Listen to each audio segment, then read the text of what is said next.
বিসমিল্লাহির রহমানির রহিম। আসসালামু আলাইকুম সবাইকে। আশা করছি সবাই ভালো আছেন। দই কাতলা রেসিপি নিয়ে চলে এলাম আপনাদের সামনে। আশা করছি সবার ভালো লাগবে। তো চুলোয় প্যান বসিয়ে দিয়েছি, প্যানে রেগুলার রান্নার তেল দিয়ে দেব। মাছটা আমি শুধু লবণ এবং হলুদ দিয়ে ম্যারিনেট করে নিয়েছি। এটা হালকা ফ্রাই করে নিব। খুব বেশি কড়া ফ্রাই করলে ভালো লাগবে না, হালকাভাবে ফ্রাই করে নিতে হবে। আমরা রেগুলার মাছের ভুনা এবং ফ্রাই খেতে খেতে বোর হয়ে যাই। মাঝে মধ্যে এসব রেসিপি অনেক মজা লাগে। সপ্তাহে অন্তত একদিন ভালোই লাগে খেতে। মাছগুলোকে আলতোভাবে উল্টে দেব, দিয়ে 2 পিঠ সুন্দরভাবে ফ্রাই করে নেব।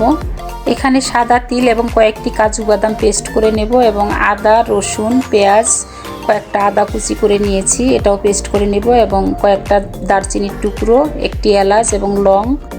মাছ ফ্রাই করেছি ওই তেলেই কাঁচা জিরে এবং এলাচ, কয়েকটা লং, দারচিনি দিয়ে দেব। ওখানে সাদা তিল এবং কাজু বাদাম পেস্টটা দিয়ে দেব এবং ওখানে কাঁচামরিচ, পেঁয়াজ, রসুন, আদা এটা পেস্ট করা, এটাও অ্যাড করে দেব। দিয়ে সুন্দরভাবে কষিয়ে নেব। মশলাটাকে ভালোভাবে কষিয়ে নিতে হবে। বেশি ভালো করে না কষালে খেতে টেস্টি হবে না। এখন এখানে দিয়ে দেব সামান্য একটু হলুদের গুঁড়ো, কালারটা ঠিক রাখার জন্য, একটু লাল মরিচের গুঁড়ো, যেহেতু আমি কাঁচামরিচ পেস্ট দিয়েছি। দিয়ে দেব একটু গোলমরিচের গুঁড়ো, দিয়ে ভালোভাবে কষিয়ে নিতে হবে। আর স্বাদ মতো লবণ। এখন দিয়ে দেব আমি টক দই। টক দইটা ফেটিয়ে রেখেছিলাম, টক দইটা দিয়ে দেব। মশলা কষানো হয়ে গেছে, এখন অ্যাড করে দেব টক দই।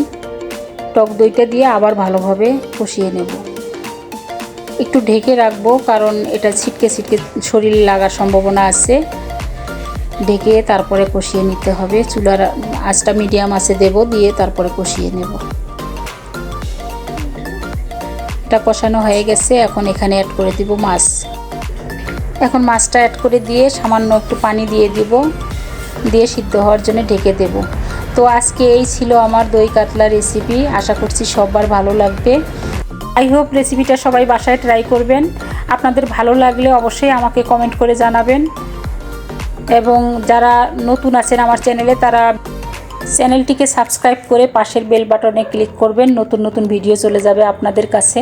এবং যারা আমার চ্যানেলটিকে সাবস্ক্রাইব করেছেন তাদেরকে অনেক ধন্যবাদ। তারা প্লিজ আমার ভিডিওটিকে শেয়ার করে দিবেন। আজকে এই পর্যন্তই। সবাই সুস্থ থাকবেন, ভালো থাকবেন। আবার দেখা হবে নতুন কোনো রেসিপির সাথে। আল্লাহ হাফেজ।